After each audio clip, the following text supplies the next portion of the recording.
अस्सलामुअलैकुम मोहतरम नाजरीन। दोस्तों हर एक वीडियो में हम आपसे सलाम करते हैं। आप सलाम का जवाब कमेंट सेक्शन में लिखकर तो कभी भी नहीं देते।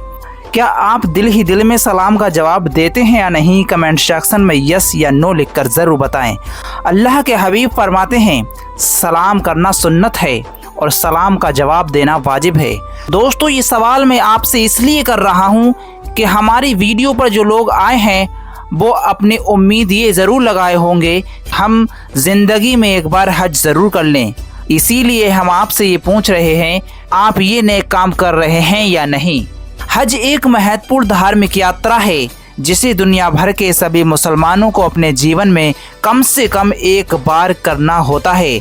अल्लाह तबारक व तआला ने हर मुसलमान पर हज करना फ़र्ज़ कर दिया है, लेकिन ये उन्हीं लोगों पर फ़र्ज़ है जो सऊदी अरब में इस महत्वपूर्ण तीर्थ यात्रा को करने के लिए आर्थिक और शारीरिक रूप से सक्षम हैं। भारत से लगभग 1,75,000 लोग हज करने के लिए सऊदी अरब में जाते हैं। भारतीय हज समिति ने साल 2025 में हज यात्रा के लिए शेड्यूल जारी कर दिया है और नए नियम भी जारी किए हैं। इस बार कौन से नियमों में बदलाव हुआ है, जानने के लिए आप वीडियो में बने रहिए। दोस्तों इस बार ऑनलाइन आवेदन की तारीखें 3 बार बढ़ाई गईं। पहली बार 9 सितंबर थी, उसके बाद 23 सितंबर और उसके बाद 30 सितंबर तक आवेदनों की तारीख बढ़ाई गई। 30 सितंबर के बाद आवेदन होना बंद कर दिया गया है। अब हाजियों का चयन भी कर लिया गया है। इस बार हाजियों को चयन करने के बाद बहुत जल्द ही हाजियों को पहली किस्त 21 अक्टूबर तक जमा करनी है। उसके बाद 23 अक्टूबर तक जमा की गई फीस रसीद, साथ ही पासपोर्ट की कॉपी, स्वास्थ्य प्रमाण पत्र भी आपको 23 अक्टूबर तक जमा करने हैं। दोस्तों इस बार हज के लिए सऊदी सरकार ने नियमों में कुछ बदलाव किए हैं। हज के दौरान विवाहित जोड़े को अब एक ही कमरे में रहने की अनुमति नहीं है, यानी कि जो मियाँ बीवी सऊदी अरब में हज करने के लिए भारत से जाएंगे उनको एक कमरे में रहने के लिए स्थान नहीं मिलेगा। ये नया नियम हज 2025 से लागू होगा। पुरुष और महिला तीर्थयात्रियों को अलग अलग कमरों में रखा जाएगा और पुरुषों को महिला तीर्थयात्रियों के कमरे में प्रवेश करने की अनुमति नहीं होगी। दोस्तों मीडिया रिपोर्ट्स के अनुसार भले ही पति और पत्नी कमरा शेयर नहीं करेंगे, लेकिन आसानी के लिए उनके कमरे पास पास होंगे। महिला तीर्थयात्रियों की सुरक्षा और प्राइवेसी बढ़ाने के उद्देश्य से यह किया गया है। हज यात्री भारत से 29 अप्रैल से 30 मई 2025 के बीच सऊदी जाने का शेड्यूल जारी हुआ है। हज के मुख्य अनुष्ठान 3 जून से 8 जून तक होंगे, यानी कि इस बार हज जो होगा वो 3 जून से 8 जून के बीच में हज के अरकान अदा किए जाएंगे। ये तीर्थ यात्रा का सबसे महत्वपूर्ण चरण होता है, जहां लाखों मुसलमान अपने विश्वास के केंद्र में अनुष्ठान करने के लिए मक्का में इकट्ठा होते हैं।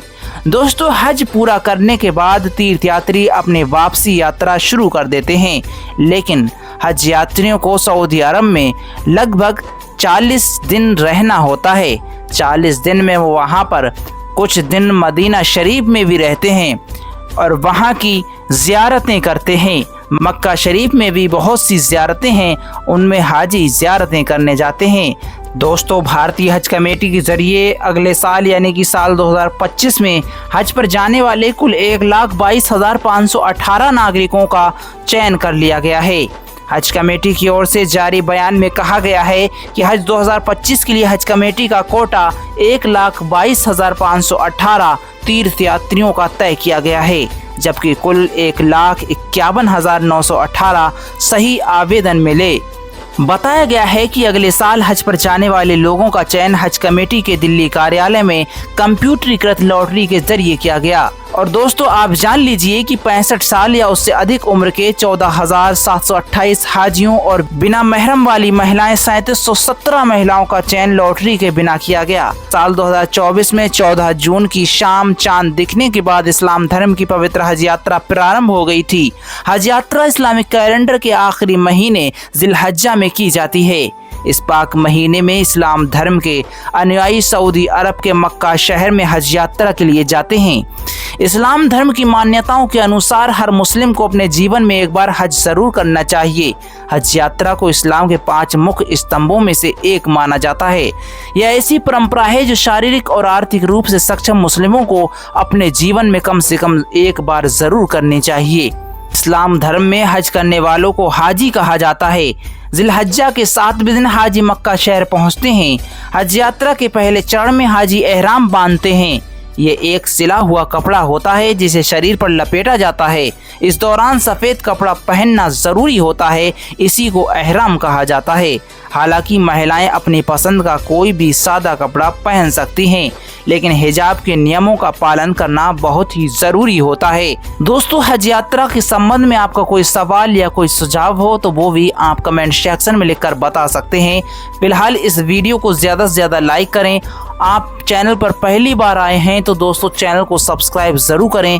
और दोस्तों, आप अपना प्यार और अपना सपोर्ट दिखाएं। इस वीडियो को ज़्यादा से ज़्यादा लाइक करें।